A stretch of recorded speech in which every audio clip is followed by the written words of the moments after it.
ഞാൻ നെയ്ത്തുകാരൻ എന്ന് പറയുന്ന സിനിമയുടെ ക്യാമറാമാനായിരുന്നു. നമ്മളൊരു നല്ല സിനിമ ഉണ്ടാക്കിയിട്ടുണ്ടെങ്കിൽ ആ ധർമ്മം അവസാനിക്കുന്നത് അത് പ്രേക്ഷകനെ കാണിച്ചു കൊടുക്കുമ്പോഴാണ്. Primary focus is to understand film as a profession and business. I am Jane Joseph, founder and curriculum designer of Neo Film School, Kochi. I did my studies at FTI, Film and Television Institute of India, Pune, and I am also an alumni of IIM Ahmedabad. At the end of the day, ഈ ആർട്ടിസ്റ്റിന് അയാളുടെ talent കൊണ്ട് ജീവിക്കാൻ പറ്റുമോ എന്നുള്ളതാണ്. ഇത് ഞാൻ ചോദിച്ച ചോദ്യമല്ല, ഇത് പിക്കാസോ പണ്ട് ചോദിച്ചുള്ളൊരു ചോദ്യമാണ്. അതായത് every child is born as an artist. The question is, can he live as a artist and die as an artist? അപ്പോൾ ഇതൊരു വലിയ ചലഞ്ചാണ്.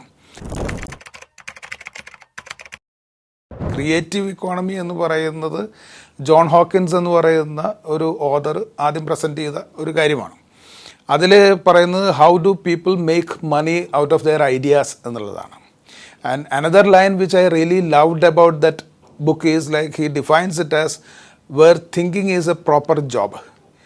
നമ്മൾ ഈ തിങ്കിങ് എന്നതിനെ ഒരു ജോബായിട്ട് ഒരിക്കലും കൂട്ടാറില്ല. അപ്പോൾ ഒരു പെയിൻറ്റർ പെയിൻറ്റ് ചെയ്യുകയാണെങ്കിൽ ആ പെയിൻറ്റിങ്ങിന് വേണ്ടി വന്ന പെയിൻറ്റിൻ്റെ കോസ്റ്റ്, അതിൻ്റെ ക്യാൻവാസിൻ്റെ കോസ്റ്റ്, എത്ര ദിവസം നിങ്ങൾ പണിയെടുത്തു എന്നൊക്കെ പറഞ്ഞിട്ടാണ് നമ്മൾ പലപ്പോഴും അതിനെ വിലയിടാറുള്ളത്. ഒരു സാമാന്യ ജനസമൂഹം അതിനെ വിലയിടുന്നത് അങ്ങനെയാണ്.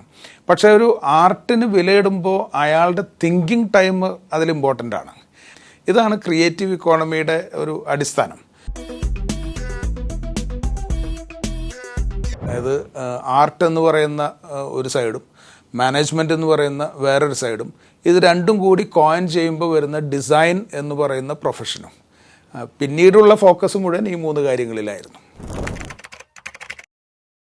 അപ്പോൾ ഈ 3 ആക്സസാണ് ഇതിനുള്ളത്. ഒന്ന്, ആർട്ട് എന്ന രീതിയിൽ തുടങ്ങുന്നു, അത് ഡിസൈനായിട്ട് പരിണമിക്കുന്നു, അത് ഇക്കോണമിയിലേക്ക് കോൺട്രിബ്യൂട്ട് ചെയ്യുന്നു, ബിസിനസ് അല്ലെങ്കിൽ പ്രൊഫഷൻ എന്നുള്ള രീതിയിലേക്ക് വളരുന്നു. ഇതിനെ എങ്ങനെയാണ് ഇനി ബഡ്ഡിങ് ഫിലിം മേക്കേഴ്സിലേക്ക് എത്തിക്കേണ്ടത് എന്നുള്ളൊരു ചിന്തയിലാണ് ഞാൻ ഈ 1 വർഷം മുമ്പ് കാൻ ഫിലിം ഫെസ്റ്റിവലിൽ പോയിരുന്നു. ഒരു 4-5 യൂറോപ്യൻ കൺട്രീസ് വിസിറ്റ് ചെയ്തിരുന്നു. അവിടെയുള്ള കളക്റ്റീവ്സൊക്കെ ആയിട്ട് ഡിസ്കസ് ചെയ്തിരുന്നു. And I try to understand how the entire film business, ആ ബിസിനസ് എന്ന് പറയാൻ, ഫിലിം ബിസിനസ് എന്ന് പറയാനായിട്ട് ഒരു ആർട്ടിസ്റ്റിന് ഇപ്പോഴും ഒരു ചളിപ്പുണ്ട്. അത് മാറേണ്ടതുണ്ട് യഥാർത്ഥത്തിൽ. കാരണം അത് ആക്ച്വലി എന്താണെന്ന് അറിഞ്ഞാൽ മാത്രമേ നമ്മുടെ സിനിമ പ്രേക്ഷകനെ കാണിക്കുക എന്ന് പറയുന്നൊരു അവസാന ദൗത്യമുണ്ട്. ഇപ്പോൾ ഞാൻ നെയ്ത്തുകാരൻ എന്ന് പറയുന്ന സിനിമയുടെ ക്യാമറാമാനായിരുന്നു. പ്രിയനന്ദനായിരുന്നു അത് ഡയറക്റ്റ് ചെയ്തത്. അത് നമ്മൾ സാധാരണ ഒരു നല്ല സിനിമ പോലെ അവസാനിക്കുക ഒരു അവാർഡിൽ അവസാനിക്കേണ്ടതായിരുന്നു.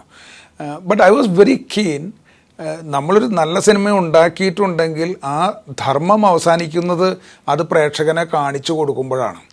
ഈ പ്രേക്ഷകനെ കാണിച്ചു കൊടുക്കുന്നതും ഉണ്ടാക്കുന്ന പോയിന്റും തമ്മിലുള്ള ഗ്യാപ്പാണ് ഫിലിം ബിസിനസ് എന്ന് പറയുന്നത്. എന്ന് പറഞ്ഞു കഴിഞ്ഞാൽ അതിലൊരു നാണക്കേടിൻ്റെ പ്രശ്നമില്ല, അത് അന്തസ്സോടെ ചെയ്യാവുന്ന ഒരു കാര്യമാണ്. അപ്പോൾ ആ ഒരു പെർസെപ്ഷൻ നമ്മുടെ ഫിലിം മേക്കേഴ്സിൽ പ്രത്യേകിച്ച് ഇന്ത്യയിലേക്കും കേരളത്തിലേക്കും കൊണ്ടുവരേണ്ടതുണ്ടെന്ന് എനിക്ക് തോന്നി. അതായത് കലയും കച്ചവടവും രണ്ടല്ല, അതൊന്ന് തന്നെയാണ്.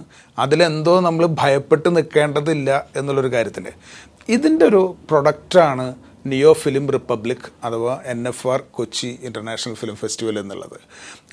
Primary focus is to understand film as a profession and business. We are not focusing on the aesthetic part of it. Aesthetic part ഇല്ല എന്നുള്ളതല്ല, but our focus is on film as a profession and business. കാനിലൊക്കെ നോക്കിക്കഴിഞ്ഞാൽ 365 production houses അവരുടെ market എന്ന് പറയുന്ന സ്പേസിൽ മാത്രം participate ചെയ്യുന്നുണ്ട്.